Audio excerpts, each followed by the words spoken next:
Good morning, everyone. Good morning, Excellencies.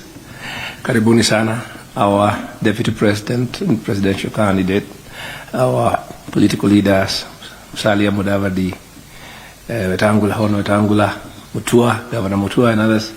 I'm not going to go through all of you, but I guess I'll stick with the all protocols observed sort of thing. Let me acknowledge my colleagues, Professor Ndungu, Dr. Asianga there, and my technical team here. Mine is very brief. It is just to provide an overview of what our economic platform and our policy platform is. I said my name is David Day. I lead the policy and platforms team, economic platform team of this campaign. Those of you who follow a bit of our media will have watched some of our town hall engagements with people around their economic issues. And I want to start by pointing out that our objective is not just to have an economic platform, but also to change the conversation in our politics. We're trying to engineer a paradigm shift from conversation about power and positions and all sorts of things of that nature to policies and the programs and the issues that are of interest to the people. And I think we are succeeding. Our policy program is called bottom-up economics, and it is now all the rage around the world. We've been probably talking about it longer than many people who've made it famous, like the US. So I'll just highlight why we think that is the way to go for Kenya, and that should be the political platform about our socio-economic transformation.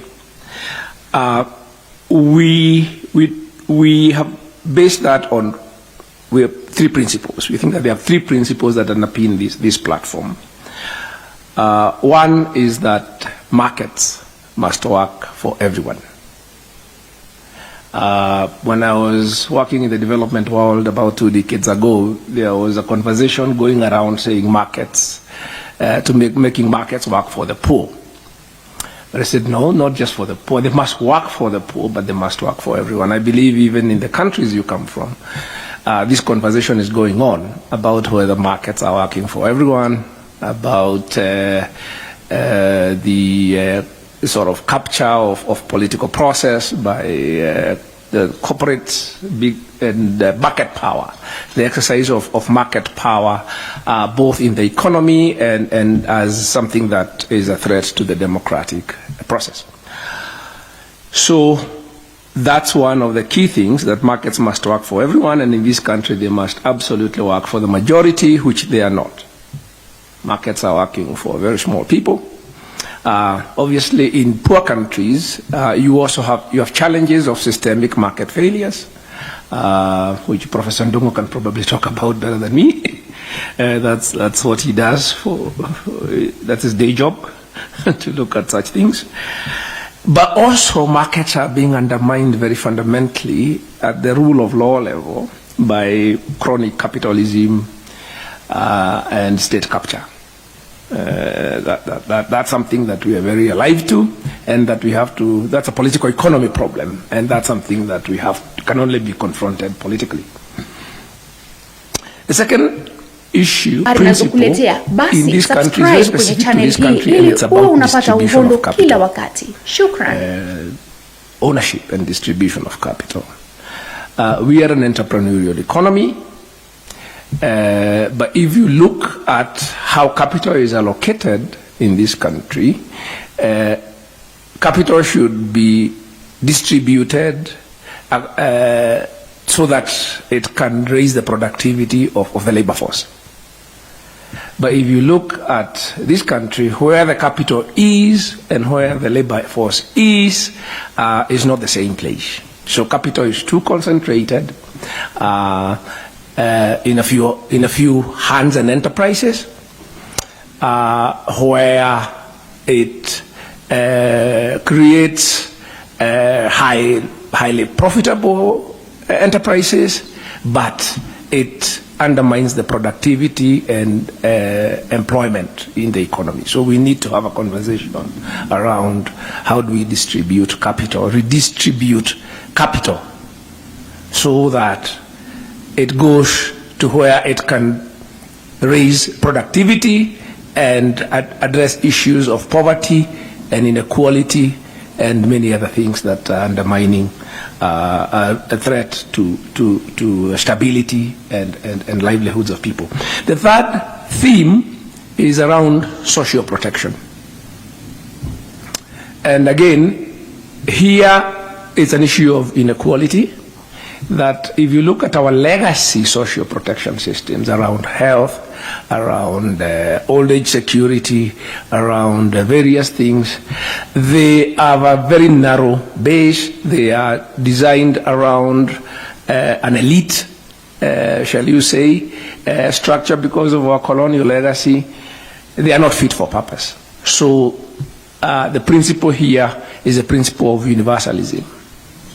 That we need social protection systems that are universal, that reach everyone, that are equitable and not regressive, and within that we need to look at our pension systems, NSI for our healthcare, insurance type issues, workforce sort of protection.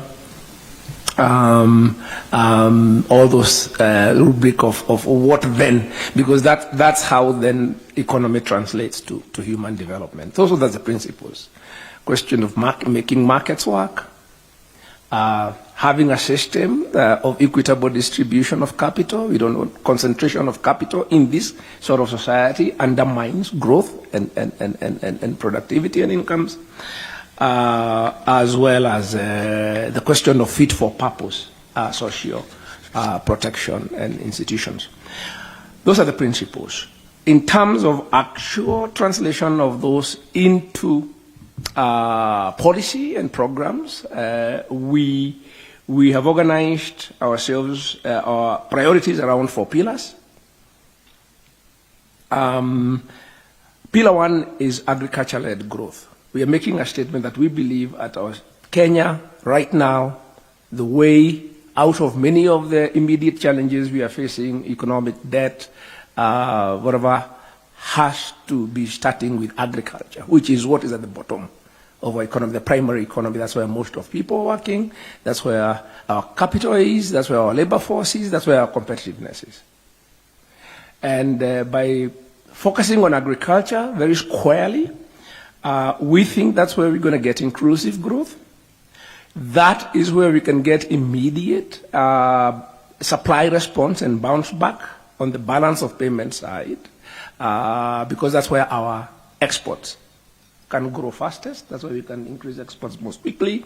And also there are areas that we can substitute imports, particularly in the area of food. You're familiar with the kind of crisis that is caused in the commodities, particularly agricultural commodities, by the Ukraine war, those kind of shocks. And therefore, in this country, over the last couple of decades, we have seen a huge increase in dependence on food imports, which are now having this kind of macroeconomic impact. And those reflect largely the neglect of agriculture and stagnating productivity, and that's one of the things we need to address. So growth and incomes, the external imbalances that we have. The third thing that it will help is with cost of living, particularly for urban poor households, because half and more of the income, the expenditures of our urban households, and including rural ones actually, are on food. So intervention in agriculture is the way to keep food prices down, and by keeping food prices down, you increase the discretionary incomes of people, and that will probably give you a bigger multiplier effect in the other sectors. And of course, food security particularly. We are very much focused on food security, particularly for the poorest households, because most of our poorest households are farmers. They are resource poor farmers. So the way to address that food insecurity is in fact to raise their productivity. because they are mostly semi-subsistence farmers. So we actually need to increase the productivity of subsistence agriculture. And the fourth thing is jobs. We see most of the jobs immediately coming out of agribusiness. That is both sides of the agricultural value chain, from the input side and then on the output sides, post-harvest better post-harvest management. We lose a lot of our produce in post-harvest. There are opportunities there. So we see these challenges as opportunities. Solving these problems will in fact create jobs. So the second pillar is micro and small enterprises. Outside smallholder agriculture, this is where most Kenyans work. Over 85% of non-farm jobs are in micro and small enterprises. But the vast majority of the people there, in our estimate about 10 million, actually have no capital to work with. A huge part of it is actually just mitigating open unemployment. So we don't think that in the short run we are going to create jobs for those people by bringing in new investments in large enterprises and corporates. We're going to create jobs for those people by raising their productivity and their incomes where they are. And that's why our focus there is on how we create an enabling environment for the micro and enterprises. And some of the interventions we need there are around property rights, about the regime, about business support services, but also about access to finance. Business, particularly for small businesses. And you increasingly find that when people have health shocks and they don't have health cover, then they take money out of their businesses to take care of illnesses. So there is a direct connection there, which I don't think needs to be belabored. The fourth pillar is housing and settlement. And the reason for that also is, if you look at our demographic structure, you will see we have a big thing we call the youth bulge. Our population is young.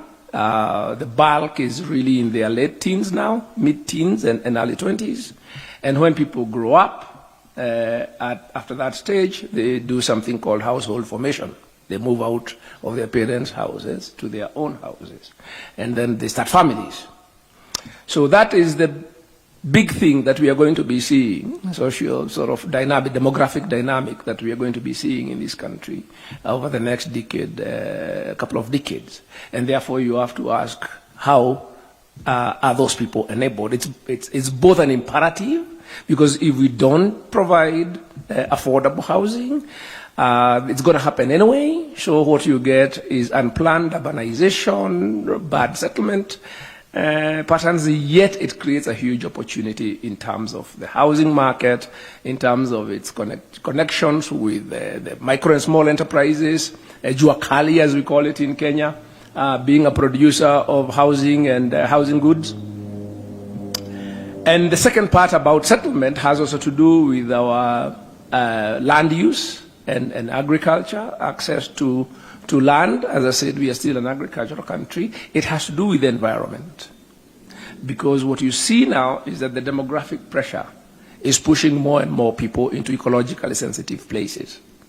And in the face of the kind of climate change and the resilience that we need to think about how we stop that, how we reclaim and increase our forest cover, how to ensure that we reduce the environmental stress, particularly between people competing with nature.